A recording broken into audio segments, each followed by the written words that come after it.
Բարև ձեզ հարգելի դիտողներ, YouTube-յանի Մալիքի եթերում զրուցելու եմ սոցիոլոգ Կարեն Սարգսյանի հետ, ցանկության դեպքում կարող եք բաժանորդագրվել YouTube-յանի Մալիքին, նկարագրությունների բաժնում կտեղադրեմ նաև Կարեն Սարգսյանի Telegram-յան ալիքի հղումը, որին եւս ցանկության դեպքում կարող եք հետևել։ Բարև ձեզ, պարոն Սարգսյան։ Ողջույն, Նարեկ ջան, ողջույն։ Պարոն Սարգսյան, սահմանին կրակոցներ կան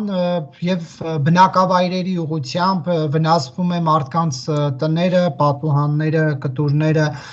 Պաշտպանության նախարարությունն է արդեն հայտնում այդ մասին, այնինչ առաջին մի քանի օրերին ասում էր, որ դրանք վտանգավոր չեն։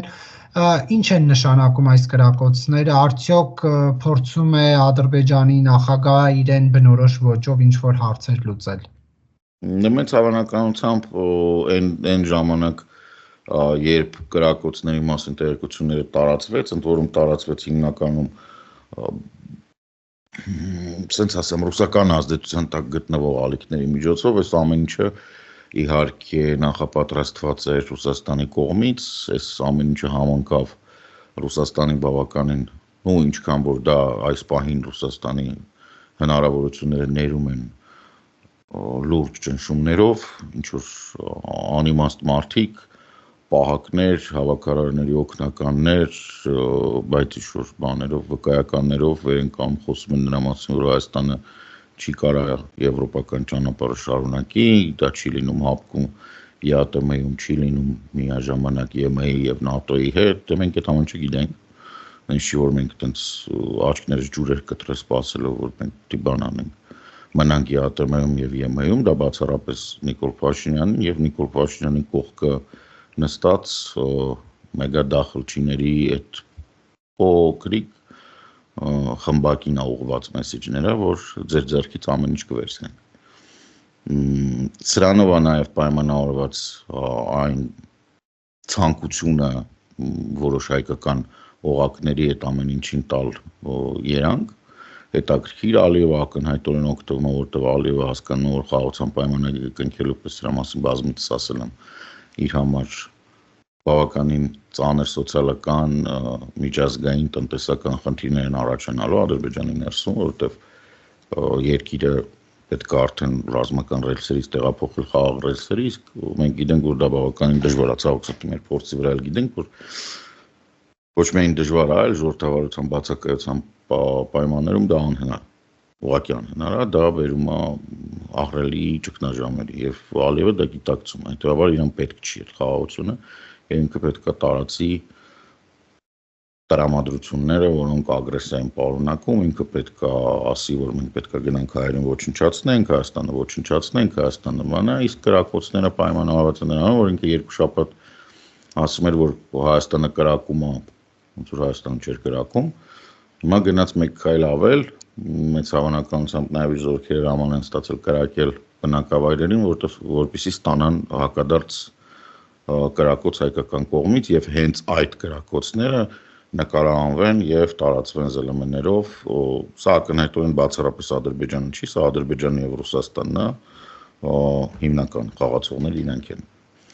Այն ինչ Ռուսաստանի համար անընդունելի է, խաղաղության պայմանագիր, որտեղ խաղում կա 91 թվականի Ալմատայի հռչակագրի, որը նշանակում է ավտոմատ կերպով, որ ուկրաինական պատերազմի ավարտը եւս որպես նախադեպի արկայություն պետք է ավարտվի 91 թվականի Ալմատայի հռչակագրի շրջանակներում, այսինքն Ռուսաստանը պետք է դուրս գա Ղրիմից, Դոնբասից, Լուգանսկից եւ բոլոր մնացած զավթալ տարածքներից։ Սա է մեծ հաշվով ու թե պատճառը ինչ է Ադրբեջանը կրակում, թե հետևանքները, որ ինքը ակնկալում է եւ հետեւաբար այս գիտելիքով հանդերձ նոր պետք է այդ ամեն ինչին մշակել եւ արձագանքել այդ թվում իմ կարծիքով ներքին տեղեկատվական դաշտում այս գիտակցությունը պետք է լինի, բան չկա էլի առանձնապես այնտեղ։ Բայց սա ինչի կհանգեցնի այս կրակոցները։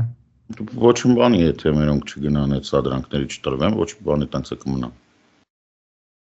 Որտեվ մեծ հաշվով եվրոպական դիտորդական առաքելությունը վերահսկում է եւ այսօր, եթե չեմ սխալվում, 5000-րդ այցը տեղի ունեցավ։ Բոլոր հիմնական խաղացողները տեղեկացված են, որ իրականում ինչա կատարվում, այսինքն չկա որևիցե կերպ այլ երանգ տալու հնարավորություն։ Ադրբեջանը կրակում է, Ադրբեջանը սադրում է։ Երբ որ դու միտեղ բան ես անում, տեսնում ես, որ մեկը սադրում է, պետք է շանտեղ չդնես, որովհետև եթե ինքը սադրում է, ինքը նաև այնց չի, որ հենց այնց տեղն է սադրում, իր հետևը կանգնած է Ռուսաստան, դու գիտես դրդապատճառները, դու գիտես հնարավոր հետևանքները, այսինքն առնվազն ինչ-որ պատերազմական իրավիճակ, այս 3 տարվա աշխատանքը դիվանագիտական, որը որ դրական իմիջ է ձեռք բերել Հայաստանը որպես խաղաղության կողմնակից, ես դրան վերապահում եմ մտորում, որ ճիշտ կա, համաշխարհային հարթակներում Հայաստանը հանդես է գալիս որպես խաղաղության կողմնակից, ես էլ եմ խաղաղության կողմնակից, ակնհայտորեն տարբերություններ կան, թողենք այդ հիմա այդ խնդիրը չի։ Հիմա այնա, որ եթե հիմա այս սադրանքը լինի, մենք սադրանքին պատասխանենք, ես ամեն ինչը վերածվի ավելի լայնածավալ կրակոցների, մենք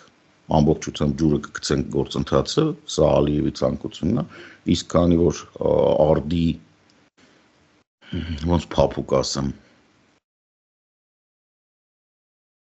Վաշինգտոնում տեղի ունեցող կրկես շապիտոն թույլ չի տալիս ենթադրել, որ Բայդենի կամ Բլինկենի նման խոհեմ մարդիկ կան, ովքեր կպնդեն, որ խաղաղության պայմանագիրը նորից լինի, եւ նաեւ չկա USAID-ը, չկան բազմաթիվ այլ կազմակերպություններ, ահավոր կրճատված է այն թևը ամերիկյան կառավարության, որը պատասխանատու է վերլուծության համար, այսինքն այն ինչ որ մենք կուտակել ենք այս 3 տարում, ինքը այլևս չի լինելու։ Ուղղակի չի լինելու ոչ թե մեր պատճառով, այլ չի լինելու, որովհետև նախատեսված չի այլևս։ Հետևաբար սա կորցնել չի կարել։ Ալիևին սա էլ է պետք, որովհետև արդեն չկա ԱՄՆ-ն, որը ճնշում նրա գործադրում, որը մասնակցում է այս ամեն ինչին, հետևաբար 3 անգամ ավելի ծանր կգնա նոր խաղաղության պայմանագրի կնքում։ Դրանով է պայմանավորված այս բան ինքը գնալով ուզում է զրոյացնի եւ պատճառ, ասում եմ, մոտիվացիան սա է, պատճառներ կան, բաներ կան, հաշվարկներ կան դրա տակ։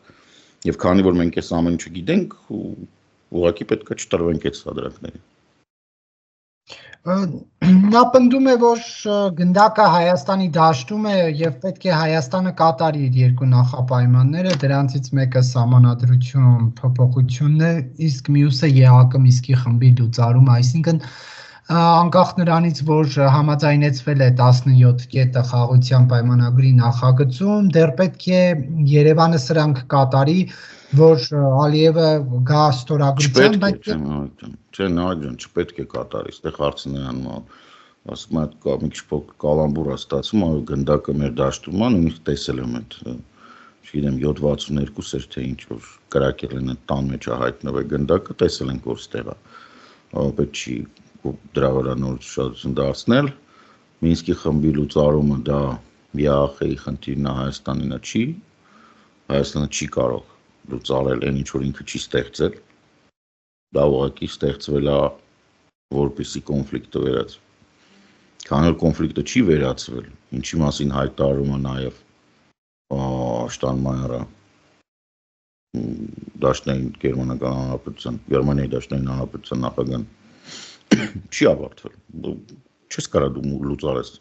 այն ինչ որ դու չես ստեղծել, իսկ ստեղծողները ասում են չի վերջացել հարցը։ Ինչ ուզում ես արա։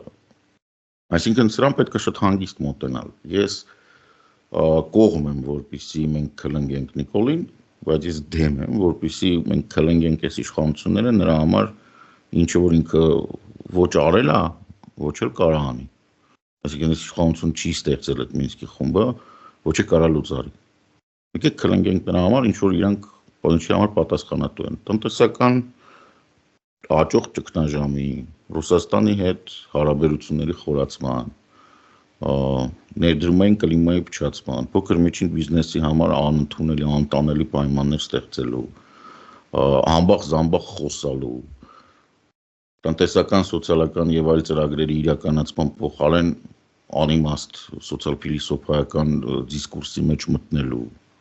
Այս դրա համար եկեք քլնգենք, թե չէ, ընկնել ասել Ադրբեջանը ասում է, գալա թանում Ադրբեջան, գլուխ քարով է տալի։ Ես է ասում եմ, ասենք, չգիտեմ, թո իր երկու աղջիկը OnlyFans-ում բան բացեն, նայենք։ Հետո ասենք իմ խոսքս դա ավելի կարևոր է, քան Ալիևի։ Հետո ինչ։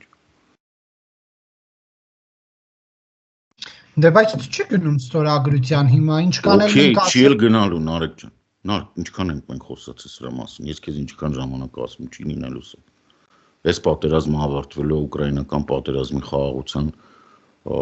պայմանագրի կնքումից հետո Հայաստան-Ադրբեջան փաստաթուղթը եւ ամբողջ գործընթացը վերածվելու է խաղաղ գործընթացի բացառապես ուկրաինական պատերազմից հետո, որովհետեւ իրական խնդիրը բանի այս տարածաշրջանի կոնֆլիկտը ամենաուժեղը, ամենամեծ ներուժ ունեցող կոնֆլիկտը ընդեղ է։ Եվ ընդեղ է որոշվում իրականում ոնց է այս հարցերը լուծվելու։ Արդյոք կարա ինչ-որ մեկը ոչ ժողովրդավարական մանկապիղծ մարդասպան ռազմական հանցագործ երկիր ավելի փոքր հարևան երկրից բան կորզի տանի։ Ոնց որ Ռուսաստանը փորձում է Ուկրաինայից, Ադրբեջանը Հայաստանից։ Դա ընդունելի է թե ոչ, այդտեղ է հարցը։ Մենք իրականում նույն բանը գնդակում դաշտում չգիտեմ, բայց մեր դիվանագիտական բաց թողումները հիմնականում կապված են նրա հետ, որ այս խնդրից խուսափում են։ Այսինքն սա պատերազմը բարբարոսների ընդդեպ եվրոպական քաղաքակրթության։ Մեզ հետ պայքարում են որպես եվրոպական քաղաքակրթության մասնիկ, իսկ մեր ղեկավարությունը փորձում է ցույց տալ, որ մենք բան ենք, ոչնենք։ Այսինքն ոչնչություն ենք։ Մեր հետ մի պայքարեք։ Դրա համար է այս ամեն ինչը առաջացնում այս տիպի կոնֆլիկտներ։ Դրա համար ասենք կոմունիստական կուսակցությունը երկրորդ տեղ հավաքում Գյումրիում, չնայած ոչ մի կոմունիստական կուսակցությունը դա կապ չունի։ Իրականում դա պահանջն է հասարակության դիրքորոշում ունենալու։ Ինչ որ մի գոնե։ Հասկանում ես։ Չի լինելու այն ինչ որ Նիկոլենք ուզում են, չի լինելու այդ սեմինարների 80-ական 90-ականների սեմինարների այդ լևոնական այդ բաները, որոնք գնում էին այնտեղ ինչ որ գրքեր էին ճարում 80-ականների, որտեղից որ ինչ որ բաներ էին, ինչ որ քեյսեր էին մատից ծծած, այդ քեյսերը չկան, երբեք չեն եղել։ Ֆուկույամայի բանը վերջացել է, հիմարություն է, վերջացել է, չկա էլ, չի լինում այտենց, չի լինում։ Այն վաղտը չի եղել։ Եթե Նիկոլը համալսարանում նորմալ կրթություն ստանար, ինքը կիմանար, որ այն ինչ որ իրան սեմինարներին պատմում են, դա իդեալական դեպքեր են, որոնք մտավոր վարժությունների համար են, ոչ թե իրականության։ Դա բացարձակ ճշմարտություն է, գոյություն չունի ինչ որ մի իրավիճակ, որտեղ այդ խաղաղությունը, այս թուղթը մեր սահմանը պահելու է, բան Չեմբերլենը ապացուցել է 36 թվականից չի աշխատում, դա всё բրծավ։ Չի լինում 38-ի այդ բանը, Մյունխենը ապացուցեց, որ չի լինում։ Այդ թղթերով մաքսիմում կարաս գնաս պետքարան, այդ բոլոր պայմանագրերով, բանով, ինչը որ Պուտինը արեց։ Հայաստան, Ռուսաստան քանի է 60-ից ավել, որոնցից 40 քանիսը ռազմավարական նշանակության են։ Կրեմլի պետքարանում է դրած, ճմրթած, կտրտած դրած է, այդ պայմանագրերով են սրբվում։ Ես չգիտեմ ինչ է Նիկոլը սպասում այս ամեն ինչ։ Հա լավ է գոնե ասին հապկի փողը չենք տա։ Այն մեր 600 միլիոնը ինչ եղավ որ տվինք ռուսներին, ոչ մեկ չգիտի։ Վառում էր ջեբներս։ Պարոն Սարգսյան, Գերմանիայի նախագահի այցը տարածաշրջան ինչով է կարևոր, Գերմանիան ինչ ազդեցություն կարող է ունենալ խնդրի կարգավորման վրա։ Ոչ միայն խնդրի կարգավորման համար, Գերմանիայի համար, ինչպես նաև ամբողջ Եվրոպայի, այս Հայաստան-Վրաստան այս բանը, այս լավ sense ասեմ, այս մեր տարածաշրջանը, ասում եվրոպական քաղաքակրթության մի մասը, ընդ որում այդ քաղաքակրթության արևելյան ճակատն է, ինչքան էլ որ Նիկոլին դուր չի գալիս բաստիոն բառը ցավոք սրտի դա տենց է, մենք ժողովրդավարության բաստիոն ենք, եթե այլ բաստիոն ինքը չի ուզում լինի, ուզում է հանձնվի, ուզում է դառնա խաշմերուկ, ոչ մեկ չի ուզում որ մենք լինենք խաշմերուկ, բոլորը ուզում են, որ մենք լինենք բաստիոն, դարպաս, բայց ոչ խաշմերոկ։ Հետո դրա համար էլ եկել է Եվրոպայի ամենախոշոր տնտեսությունն է, տնտեսություն, որի նոր ընտրություններով որակական փոփոխություններ են տեղի ունեցել, երկիր, որի քաղաքականությունը կտրուկ փոփոխվում է դեպի առավել ուժային ուղղված դեպի դուրս։ Ինքը նենց չի, որ մենակ ստեղ է, ինքը նաև փորձում է հիմա տարածաշրջանի այլ երկրներում ներկայանալ, ինքը տենց հարցեր կան, մենք ակնհայտ է, որ որպես հիմնական գործընկեր մեր մոտ Ֆրանսիան է, բայց ֆրանկո-գերմանական համագործակցությունը դա Եվրամիության եւ Եվրոպայի, մեծ Եվրոպայի ողնաշարն է, այնտեղ նաև Լեհաստան կա։ Մենք երեքի հետ էլ պետք է լավ հարաբերություններ ունենանք, կարողանանք դրանց հետ աշխատել, փառք խնդիր չունենք ոնց որ։ Ասեմ ավելին, իրանք շատ հաճախ շատ ավելի պրոհայկական դիրքերից են հանդես գալիս, քան մեր կառավարությունը։ Ո՞րն էր պրոհայկական, որ գրեց, ջնջեց հայ Instagram-ում այդ post-ը Արցախի դրոշ։ Դե նայ, հիշում ես տենց անեկդոտ կար, որ անանում հասարակական տրանսպորտում ոտքին կանգնում է, հետո բանանում շուրագալ ասում կներեկել է, հա, ասում ձեր ոտքին կանգնեցի, ասում ոչինչ ընկեր ջան, արդեն մեջքիդ թքել եմ։ Հիմա թե նրանից հետո ինքը ինչ ասեց, ոնց հանեց, բան էական չի։ Էականը ստեղեն է, որ իրանց քաղաքական լեքսիկոնում, քաղաքական բառապաշարում, բառարանում, իրանց գործիքակազմում կա այդ ամեն ինչ։ Եթե Ամերիկայի նախագահան երբևէ իրան տենց բան թույլ չի տվել, մեծ հաշվով երևի թե նույնիսկ չգիտեմ Ֆրանսիան արել է թե չէ։ Գերմանիային դա նշանակում է, որ կա Գերմանիայի նախագահի աշխատակազմ, գործիքակազմ, որը Արցախի դրոշ է տպում, որ այդ ամեն ինչը գրում է, այսինքն դա ձևավորված է։ Թե դրանից հետո ինչ են ասում էական չի։ Այդ մեսիջն է։ Ընդ որում ինքը գնում էր Բաքու եւ դա մեսիջն է։ Մեսիջ, որը մեծ հաշվով նշանակում է, որ Ալիևը պետք է հաշվի առնի, որ դիրքորոշումը սենց է։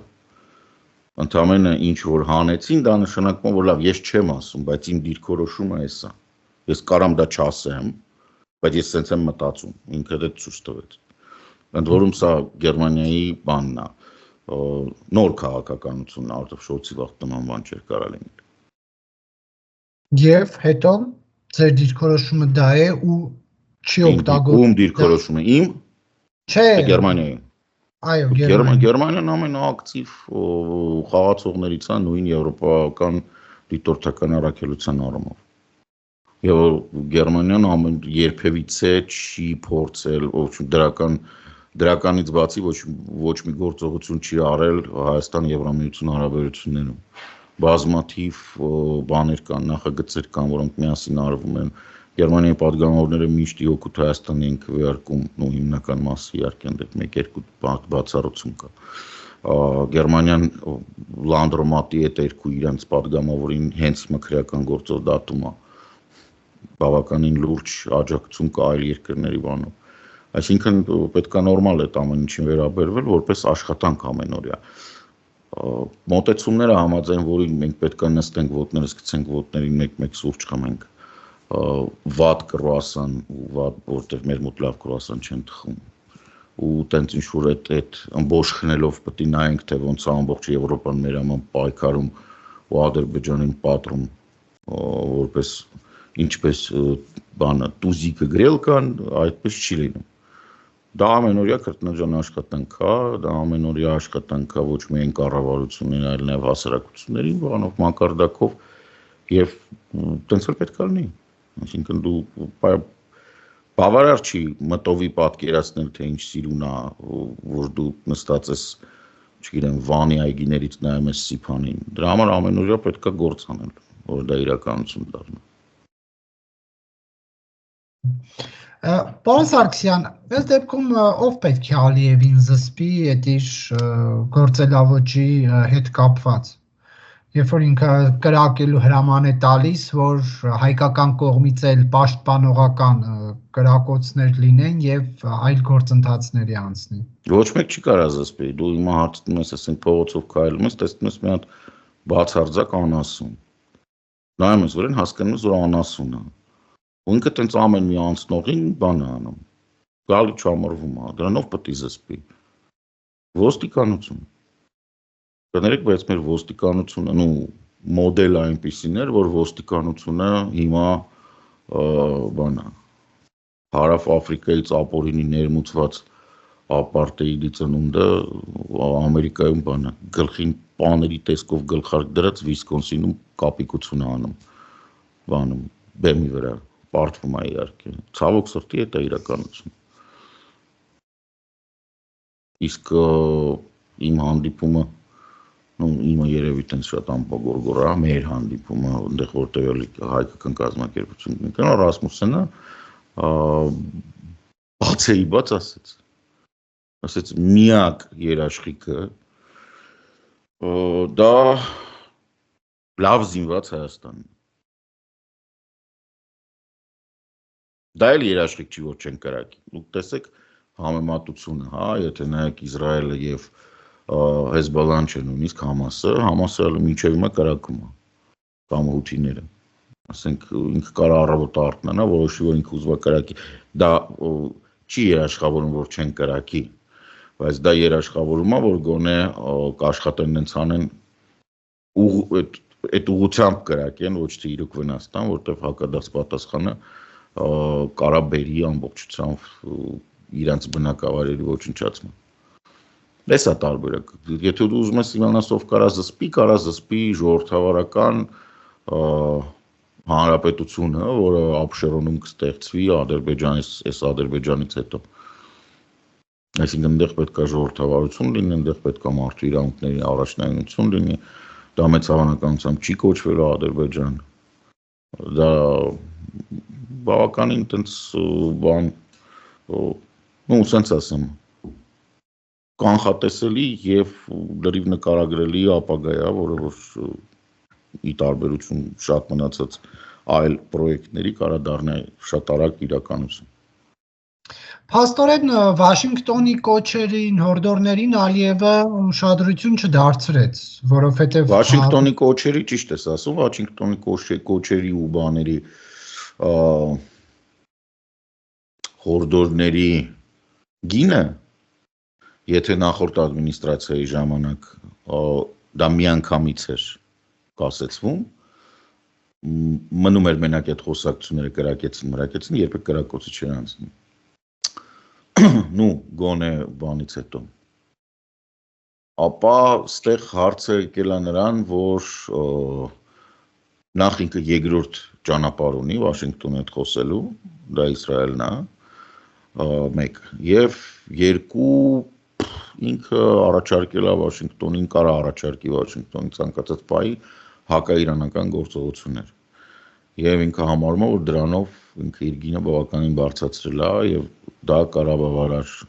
հիմք հանդիսանա, որ իրան ներեն, ցավոք սրտի, նայելով Տրամփին, չեմ կարող ասել, որ ինքը սխալվում է։ Այսինքն շատ հանգիստ դա կարա դառնա առիթ, որ իրան ներեն ամեն ինչ։ Այդ թվում հարձակումը եւ ինչ որ տարածք։ Ինչ ասես։ Հարձակում իհարկե չէ, որտեղ այնտեղ հայկական լոբին կա, բայց այդ տենց բաներ, որ շանտեղ չդնի, գորգռա բանանի, այդ հանգիստ։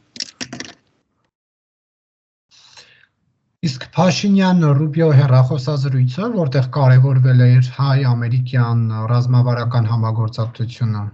Դա հակառակ կողմն է։ Ես դրա համար եմ ասում, նենց չի որ սև ու սպիտակական միանշանական արժան։ Ամեն մի կողմը իր ուժեղ ու թույլ կողմեր ունի։ Այսինքն մեր կոնֆլիկտի մեջ յուրաքանչյուրը ունի իր ուժերը եւ թույլ կողմերը։ Ադրբեջանը ավելի սերտ եւ լավ հարաբերություններ ունի Բենյամին Նետանյախուի հետ, որը էլի Հաագայի տրիբունալի տակ է ռազմական հանցագործ է եւ բունկերային առնետ Վլադիմիր Պուտինի հետ, որը էլի ռազմական հանցագործ է եւ Հաագայի տակ է։ Ալիևը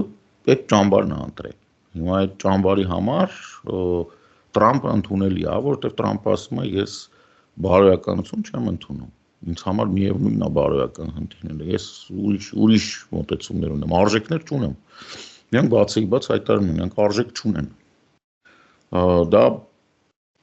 մեզ համար բավական տարօրինակ է, ասենք ոնց կարա առողջ տղամարդը ընտանիքի տեր կանգնի, ասի ես արժեք չունեմ, բարոյականություն չկա, բարոյականը անբարոյականը ինչ չի հետաքրքրում, կարևորը փողն է։ Մենք բոլորս գիտենք, որ դա մարմնավաճառության սկզբունքն է, բայց Տրամպի մոտ դա ընդունված է։ Մենք համարում ենք, որ դա օքեյ է, նույնիսկ միջազգային հարաբերություններում։ Հետևաբար էտա ինչ ունենք էտա։ Մենք ունենք եվրոպական թև, որը պետք է ակտիվացնենք, մենք ունենք լավ հարաբերություններ նույն արաբական երկրների հետ, որոնց հետ էլի պետք է մենք ունենք լավ հարաբերություններ Հնդկաստանի հետ։ Սա պետք է կիրառվի, մենք պետք է փորձենք ի վերջո տարանջատել, սկսել տարանջատել ղեկավարներին եւ ժողովուրդները, հա, ասենք, չգիտեմ, Բիբի Նետանյահուն ռազմական հանցագործ է եւ մեծ հաշվով սրիկա, բայց ասենք Իսրայելի ժողովրդի հետ եւ Իսրայելի մնացած կուսակցությունների պետք է գտնել լեզու։ Պետք է կարողանանք այնց անենք, որ Իսրայելի establishment-ը եւ deep state-ը դադարեն ընդունել Ադրբեջանին որպես ընդունելի եւ լավ դաշնակից։ Ոնց տարբեր ձևեր կան։ Ինչ որ դիվանագիտություն է, կյանքը տենց է։ Սարգսյան, Թրամփը հնարավոր է պատժամիջոցներ կիրառի Վլադիմիր Պուտինի նկատմամբ, որովհետև խախտվել է իրենց պայմանավորվածությունը Կիևի մասով։ Fox News-ն էր նման հարց ուղղել Թրամփին, հնարավոր է ինչ-որ լարվածություն առաջանա այս երկու նախագահների մեջ, թե ոչ։ Նաջան, ինձ գիտես ինչ տպավորություն է, 12 տարեկան երեխան պապայի ավտոն փախցրել է, նստել է, գլուխը տենց ղեկից հազիվ է դուրս գալի, չի տեսնում ճանապարհը, ոտը դրել է գազին ու գնում է, էս պատին է տալի, այն պատին է տալի, էս լապտին է խփում, այն լապտին է խփում, մի հատ տատիկ գցեց տակը, բան արեց, Թրամփը հիմա էդ է։ Ասենք ինչ իմաստ ուներ գնալ փորձել բարիշել, որ հիմա սաղ աշխարհի մոտ դառնաս բան, դատարկա խոս։ Զրոյական վարկանիշ ունի, ամբողջ աշխարհը էդ է խոսում, որ Ամերիկայի Միացյալ Նահանգները այնինչ իրանք 42 թվականից նույնիսկ ավելի շուտ բայց լավ 42 ընդունենք, սկսել են կառուցել միջազգային հարաբերությունների նրանց իմիջը, իրանց այդ բանը, այդ ամեն ինչը Տրամփը հաջողացրեց, Տրամփը եւ այդ ապարտեիդի ծնունդը ոչնչացրին, ասենք 50 օրում։ Ու վերջ։ Հիմա ասենք ինքը ինչ ուզում է անի։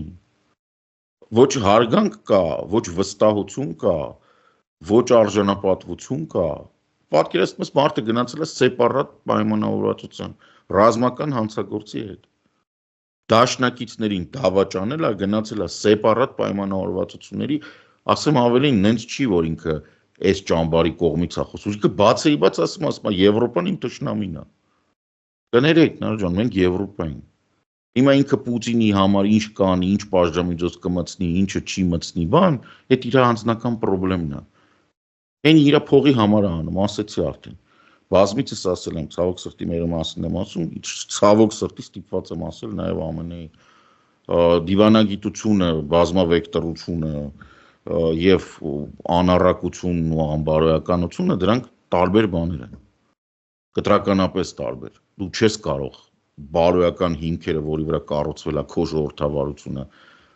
վանես մի կողմ, ասես, չգիտես, ես սրանից հետո մարդու իրավունքների իմ համար ոչ մի բան է, այ Պուտինը ոչինչ որ 20,000 երեխա փախցրել է, անունները փոխել է, ոչինչ որ տենց բռնաբարել են այդ երեխեքին, ոչինչ որ սպանել են։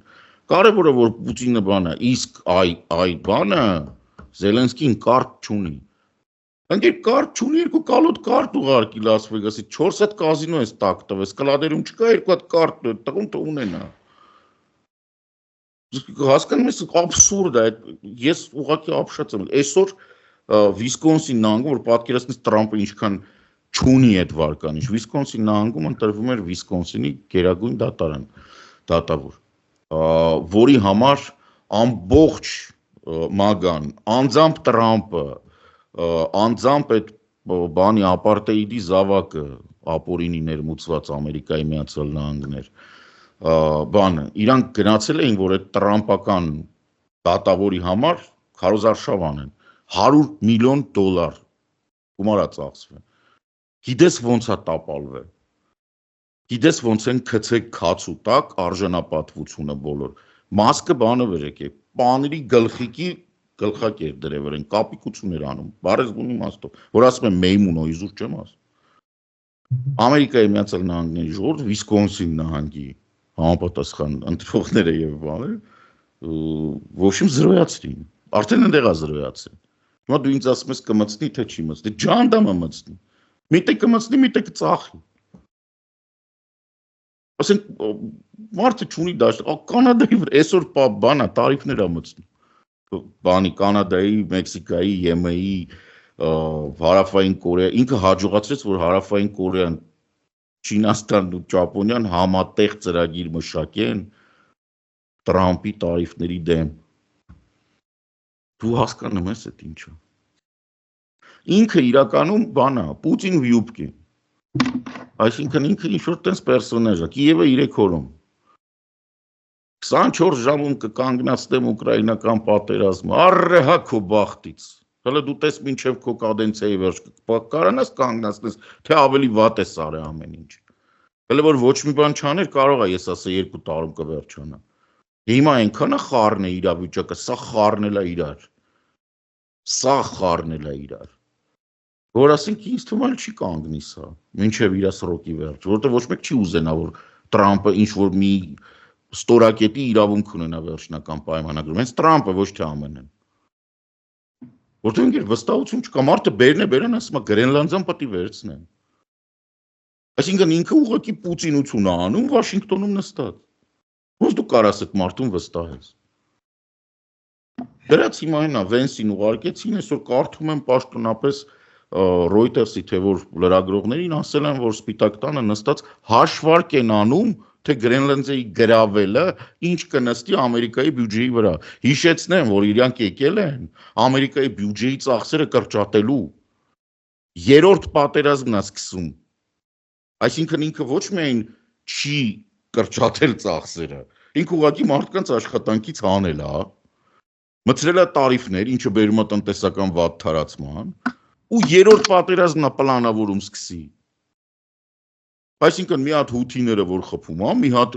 ամեն օր ասում է Իրանին եմ խփելու, հիմա էլ հաշվարկում է, թե ոնց է Գրենլանդիայում անում։ Եղբայր դու ոնց որ եկել ես ծախսերը կրճատելու։ 13 տարեկան պրիշիկոտ բան, երեխա, որը հոր մաշնեն փախցրել է։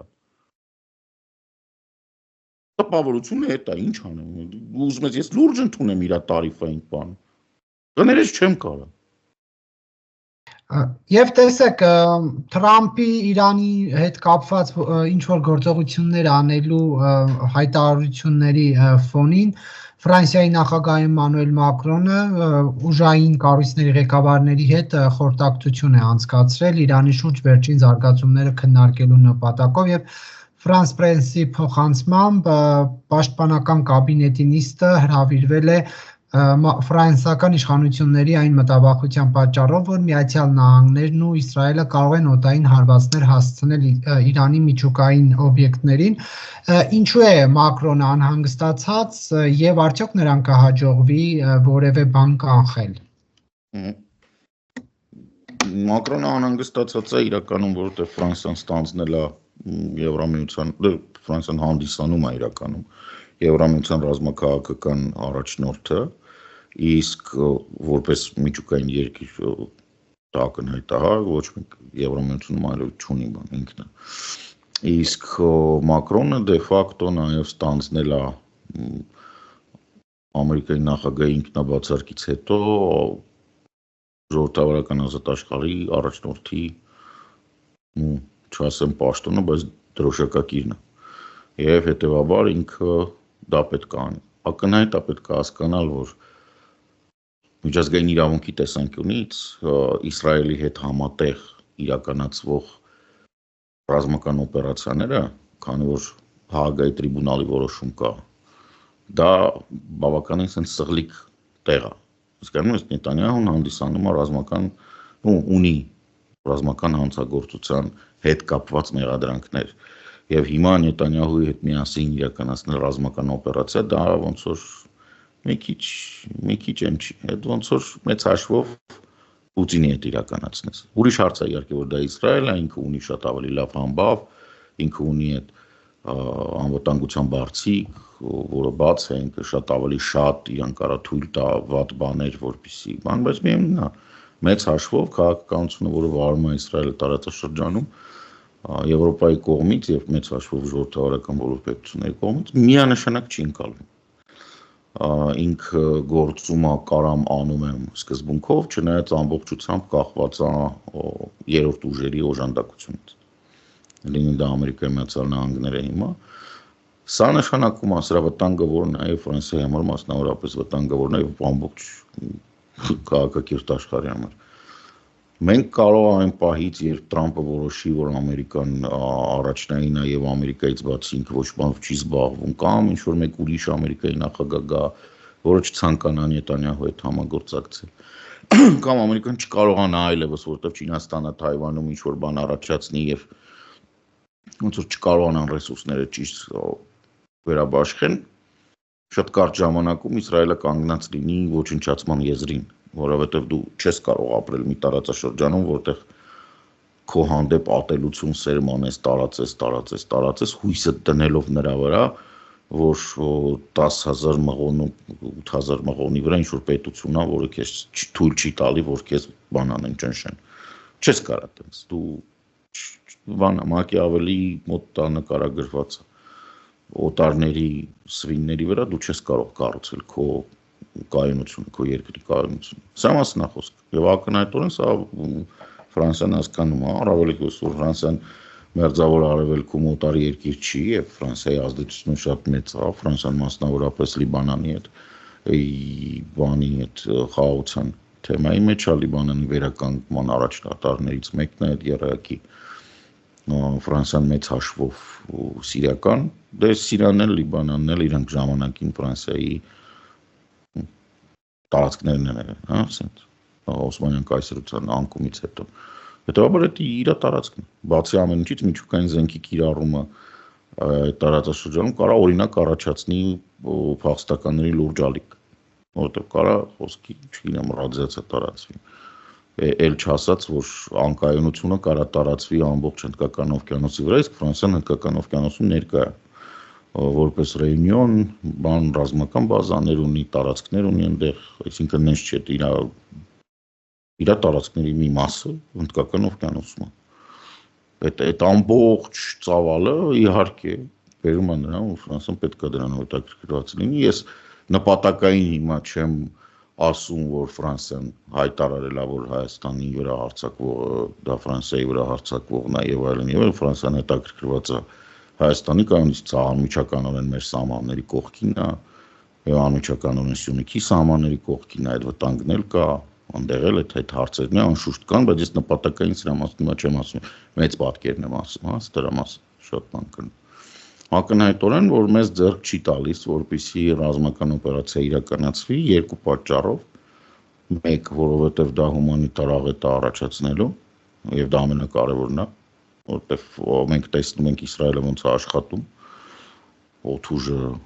Գազայի հատվածում եւ ոչ միայն Լիբանանում ենք տեսնում, դեպաբար դա մեծ հաշվով անընդունելի է եւ ռազմական հանցագործությունների արդ։ Դա մեկ եւ երկու մեզ ձեռք չի տալիս, որպեսզի Ալիևի անթակույտ դաշնակիցները հզորանան ու թրփոշանան տարածաշրջանում։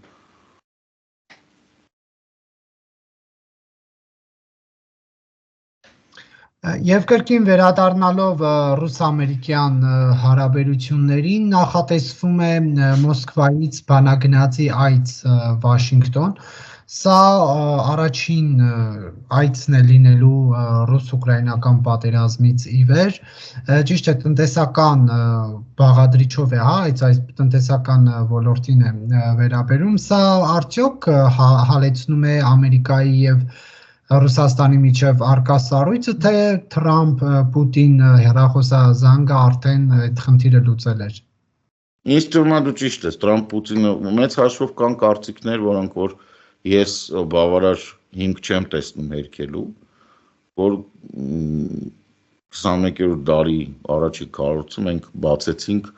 նոր Մոլոտով-Ռիբենտրոպ պայմանագրով եւ Տրամպը եւ Պուտինը ունեն ստորագրված գաղտնի պրոտոկոլներ, որոնցով առաջնորդվում են։ Այդ գաղտնի պրոտոկոլներում գրած է, որ այլևս բարոյականություն չկա, դու կարող ես երեխա բռնաբարել, կարևորը որ փողը կիսենք ախպերս, իրանց մոտ տենց է գրած։ Այսինքն տնտեսական հարցերով բանագնացը ակնհայտորեն գնում է տնտեսական փող են կիսում համեն։ Ցավոք սրտի դա տենց է։ Եվ սա ինչ է նշանակում հարավային Ոչ մի։ Այդ կարգին հաղորդման հարցակողն է, որը գնում է ասպա թող գնամ բանին մրցավարին խփեմ։ Ասպա մարզի ճարի չթողենք էլ։ Հարցա թող գնամ եկա ծուրա խփել։ Հիմա հասկանում ես ոչ մի բան։ Տրամպը, Պուտինը, տրամպիստներն ու պուտինոիդները բոլորը սուտասան են սխալ հաշվարկով, ասենք ոչ մի բանը ճիշտ հաշվարկած չի իրանց մոտ։ Ոչ մի բանը։ Համ սրա մոտ, համ նրա մոտ։ Այդ երկու սխալ հաշվարկը, որ իրար գումարես, չի կարա էլի մի բան լինի։ Մեկը երկուսը, նայ, երկուսն էլ մեկը բան է, կարճաժամկետ դեվելոպեր, մյուսը KGB-շնիկ, իրանք պետք է իրար գցեն։ Հիմա իրանց ամբողջ իմաստն է, որ իրանք հիմա իրար գցում են։ Հարցը նրանում է, ով կգցի, թե այդ գցելուց հետո ինչ կլինի բան, կոպիտ ասած, մեկը չի լինել։ Ոքի չի լինել։ Գնանք ասի, մենք էլ ունենք բան, այդ ինչ էր այդ rare earth-ը, այդ մետաղները ոբշի։ Ոչ, այն որ Ուկրաինային ասում է ինձ 500 միլիարդի տուր, բազմիցս ասել եմ, աշխարհում չկա, աշխարհի շուկան տարեկան մոտավորապես 15-ից 20 միլիարդ է։ Այսինքն չկա 500 միլիարդ, այդ ջահանդամը։ Ռուսաստանը ասում է Ուկրաինայից վազն արի ես քեզ հետի տամ, դու Ուկրաինան ինձ տուր։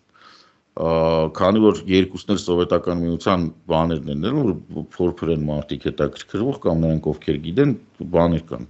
տեղեկագրեր կան սովետական միությունում, կարաք նայեք։ Իրականում այնքան շատ չի, ինչքան ասում են, դա մեկ եւ երկուս, դրանք արդյոք հնարավոր է հանել եւ նորմալ արդյունաբերական մասշտաբներով յուրացնել թե ոչ, այդ հլը մեծ հարց է։ Սա գնում է, այս խոսնակը հայտնի է ինչ, ինքը գնում է հյուսային հոսքը, որը որ տրակացրել են ուկրաինացիք, որը Ուսլուգայից տանում էր Գերմանիա գազը։ Դրա մասին խոսի, ասենք աստի 50% էդ ձեզ եմ տալի, նվիրեմ, իրան պետքա որ գազը աշխատի դեպի Եվրոպա։ Ինքը բան, հեղուկ գազի այդ գործարանները Նովատեկի մեծ հավանականությամբ խնդրելու է որ կամ պատժամիջոցների տակից դուրս գա կամ կեսը տա, ու մի հատ էլ կար Սահալինում, բայց Սահալինինը ինձ թվում է արդեն վերջացել, հա, դեղ Էքսոններ ներկա, ոնց որ թե բաժնետերերը փոխվել են ամբողջությամբ, այսինքն ինքը մեծ հավանականությամբ անելու է, որ փորձի նավթագազային սեկտոր հետ բերի ամերիկյան ներդրումները։ Դա ինչ որ ինքը կարա անի, բայց հարցը լուծում չի։ Ռուսաստանի տնտեսությունը գահավիժում է այլ բանի պատճառով, ոչ թե նրա պատճառով, որ գազանավթային սեկտորում չկան ներդրումներ, այլ որովհետև մարդկային կապիտալ չկա։ Եվ իդեպ ասեմ, տարիֆների հարցն էլ Տրամպի մոտ նույն բանն է։ Ինքը հիմա բանը անում, վազվզում է ամեն գոլֆի կլուշկայի կողքը կանգնած, ասում է, որ ես այստեղ գործարաններ կբացեմ, մոռանալով նայում է վիճակագրությունը, Ամերիկայի Միացյալ Նահանգները չունի բավարար աշխատուժ։ Այն բոլոր գործարանները, որ ինքը երազում է, երազախապություններով տենց ապրում է, որ ինքը կբերի ԱՄՆ-ը, գործարանը ԱՄՆ-ը կբերի, արտադրող չկա, մարդ չկա։ Այդ մարդկանց պիտի վերապատրաստես։ Բերես դնես այդ գործարանում աշխատի։ Այդ վերապատրաստելը 2-3 տարի։ Այդ գործարանը բերելն ու կառուցելը էլի 1.5-2 տարի։ Այսինքն ինքը 4 տարի հետո ավարտում է, ուղղակի տապալված ամերիկյան տնտեսությունով։ Ես դրա համար եմ ապշած, չեմ հասկանում ինչն է խնդիրը։ Ոնց է մարդը մտածում, որ այդ բան չի, օրենքները չի, որ արագ-արագ թղթի վրա ստորագրում, գործարանը չի կառուցվում թղթի վրա ստորագրում։ Տենց էլ Նիկոլա արդեն բան էր, ստե կառուցել էր Նյու Վասյուկի։ Դուբային տղե անցել էինք այնքան հրամաններ են ստորագրել։ Դա ամեն ինչ պիտի հողի վրա լինի, պիտի գործարանը սարքվի, պիտի սկսի աշխատել,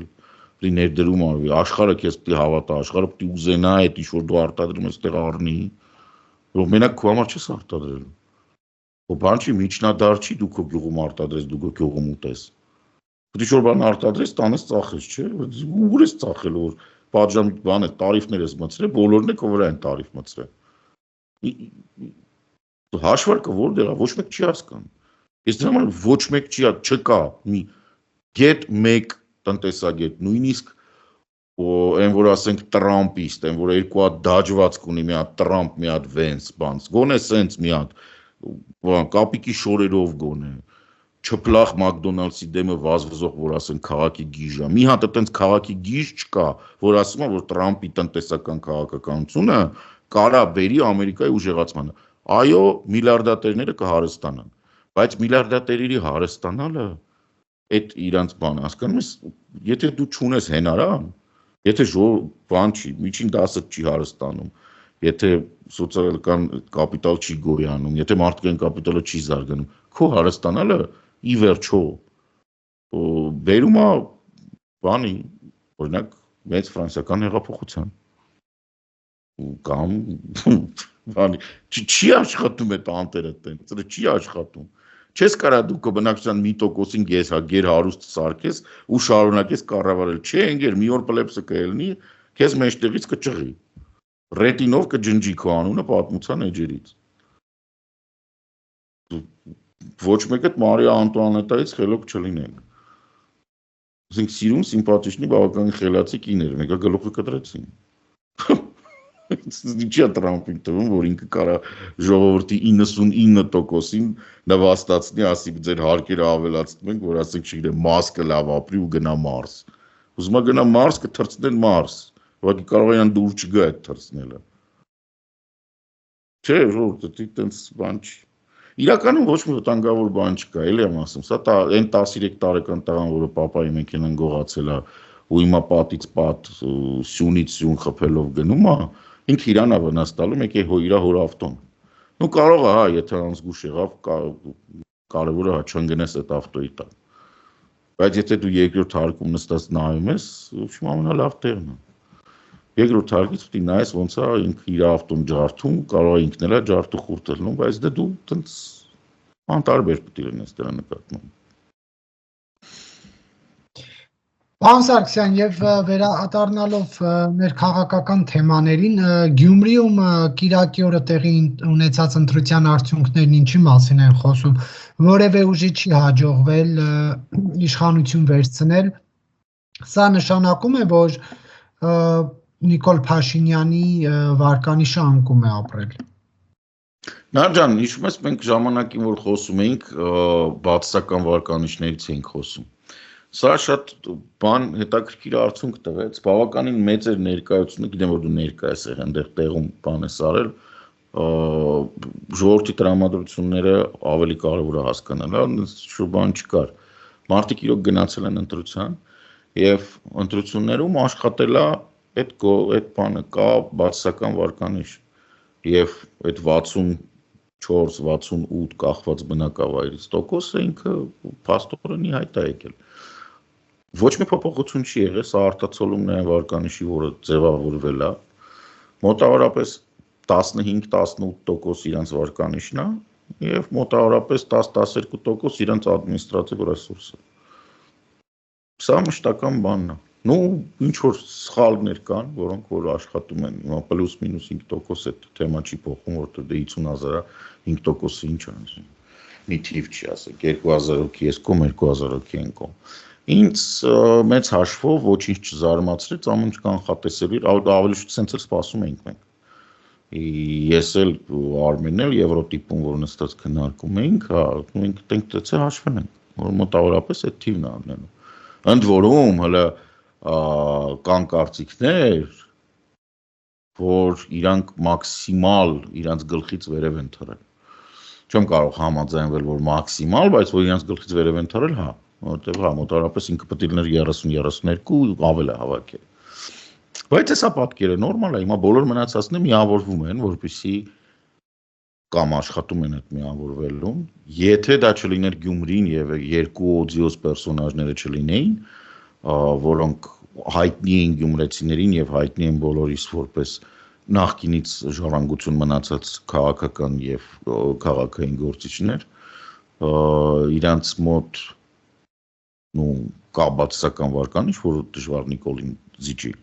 երկուսը միասին ունեն էլ ամեն մեկը իր հերթին բան դրա համար ասես միշտ տարօրինակ պատկեր եթե դա լիներ մի քիչ ավելի տաշած մշակած քաղաքական պայքար եւ դրանք ովքեր մասնակցել են այն կուսակցությունները եւ դաշինքները որոնք մասնակցել էին մի փոքր հետեւեին իրանց իմիջին քաղաքական որպեսզի չստեղծվեր տպավորություն, որ բանա ցիրկի ձիու պես է ժողովուրդը պետք է նույն շրջանակը վազի, եթե Նիկոլը չի ապա Քոչարյանական է, եթե Քոչարյանական չի Սերժական է, եթե դրանք չունեն Նիկոլականը զզվեցին, էլ ստեիներս հասա։ Ցավոք սրտի այդ բանն է, նայում ես տենց ով ցիրկի ձիու տպավորություն է թողում ժողովուրդը, պես դե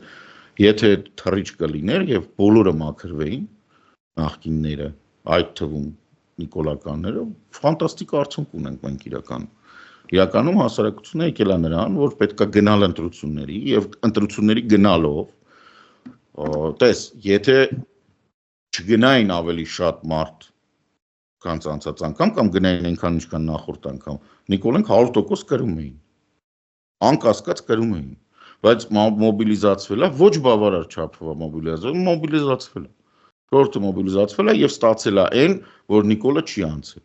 Այ բարես բուն իմաստով մի երևի 10,000 հոգի ավել գնար, էլ այդ խնդիրն էլ չէր լինի։ Կձևավորվեր մի հատ նորմալ կոալիցիա, որը զուտ համամասնական տենց որ բաշխենք այդ 10,000 հոգի։ Կձևավորվեր կոալիցիա, որը կհաղթեր ԿՊ-ի բանը։ Ես նենց չի որ կոչ եմ անում հաղթել ԿՊ-ին կամ կոչ չանել հաղթել ԿՊ-ին, ես գյումրվա տեսանկյունից ընդհանրապես ես համարում եմ, որ չափազանց քաղաքականացված էր եւ այն ինչ որ տեսել եմ սա խայտարակություն է, գրեթե ոչ մեկ Գյումրու խնդիրներից չի խոսացել, ինձ համար տենց ուղղակի դա սիգնալ է, նշան է, որ իրանք բան չեն,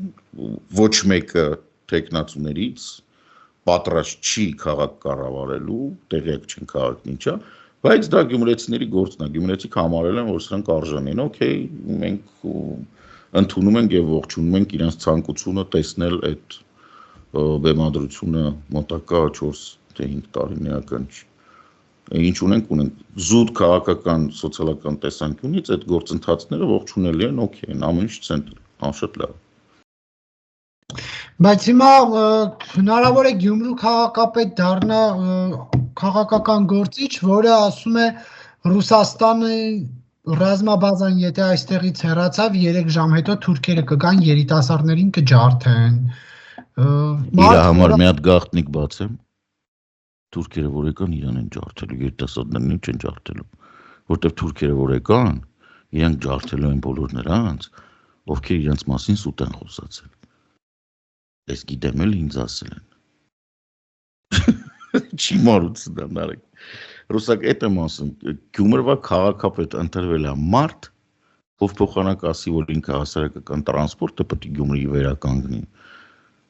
որ ինքը պետք է վերականգնելու սովորությունը, կոյուղին, որ ինքը, չգիտեմ, կանաչ տարածքներ ստեղծի, որ ինքը դպրոցները, երաժշտական դպրոցներ պետք է վերականգնի, որ ինքը տուրիստական կենտրոնը պետք է սարքի, որ ինքը պետք է ապահովի, ասենք, չգիտեմ, Գյումրիի եւ այլ մարզային քաղաքների, Երևանի եւ այլ մարզային մայրաքաղաքների հետ կապը, ասենք, չգիտեմ, լավ ճանապարհներով կամ ինչ-որ բաներով։ Փոխանակ սրա մասին խոսում է ռուսական բազան ինչ ալնելու։ Ընկեր ռուսական բազան գնալու է։ Առանց այդ մարդու, իհարկե լավ ես ասում, քաղաքական գործիչ, առանց այդ մարդու քաղաքական մտքի ռուսական բազան կգնա, այսինքն այդ մարդու քաղաքական միտքը բավարար էմոցիա եւ ներուժ չի պարունակում, որպեսզի կասեցնի անխուսափելի գործընթացը, որ ռուսական ներկայությունը Հայաստանից գնում է ռուսական նավի հետևից։ Դա բացառվում է։ Ռուսները գնալու են նավի հետևից իրանց նույն մարշրուտով։ Անկախ դրանից Գյումրի քաղաքապետ ընտրվել է քաղաքական գործիչ, ով տենց հա ուզում, թե չի ուզում, թե գործը չի։ Իրա գործը այն է, որ Գյումրիում կոյուղին նորմալ աշխատի, ջուրը լինի, հոսանքը լինի, լուսավորված լինի, փողոցները մաքուր լինեն, աղբ չլինի, թափառող շներ չլինեն, էտա։ Ես միշտ ասել եմ, այս ազգի պրոբլեմային, հա, որ գյուղապետը որոշում է տիեզերական կարևորության հարցեր, իսկ վարչապետը սոցիալ-փիլիսոփայական լեկցիաներ է կարդում ժողովրդին։ Իրականում այն մեկը պետք է զբաղվի համայնքի, ասենք, լուսավորությամբ, իսկ այն մեկը պետք է զբաղվի երկրի տնտեսական աճով։ Անհամատեղելիություն կա, էլի, իրանց զբաղեցրած պաշտոնների, իրանց պատկերացումների, պատրաստվածության եւ, ասենք, չգիտեմ, իրականության հետ։ Քաղաքական շիզոֆրենիան Հայաստանում պետք է վերջանա։ Եվ դրա հիմնական ուժիչ ուժը, դա մենք ենք, մարդիկ են։ Մենք պետք է ամեն անգամ ընտրությունների գնալուց, նո ասենք մարդիկ լավ, ես տենց մի փոքր ինձ մանանեմ, չգիտեմ որտեղ ինչ որ ճամբարում կլինի, մարդիկ ովքեր գնում են ընտրությունների, իրանք պետք է բանանեն։ Այս սա քաղաքական շիզոֆրենիկա, սա քաղաքի գիժը, այս բոլոր, այս սաստավը, սա կար միշտ։ Մինչև 22 թվականի փետրվարի 24-ը եղել եք, ստեսություն, գնացիք, եկանք այս կողմ, 3 հատ հարց կա, Ղրիմը ումն է, Պուտինը ով է, ուր պետք է գնա ռուսական նավը։ Այս 3 հարցին ճիշտ պատասխանները բոլորը գիտեն, ճիշտ պատասխանների առկայության դեպքում նոր դուք կարող եք փորձել այդ առանց իմացած քաղաքական ուժերի մեջ ընտրություն կայացնել։ Բայց այս քաղաքական շիզոֆրենիան իրական Հայաստան, ոչ իրական Հայաստան, բան աղջիկի կարճյուբկային հակնում դրա համար են իրանց բռնաբարում։ Այս անիմաստ խոսակցությունները պետք է դադարեն։ Սա շիզոֆրենիա է։ Вообще կապ չունի իրականության հետ։ Շնորհակալություն, պարոն Սարգսյան։ Ես էլ եմ շնորհակալ։ Չվախեք։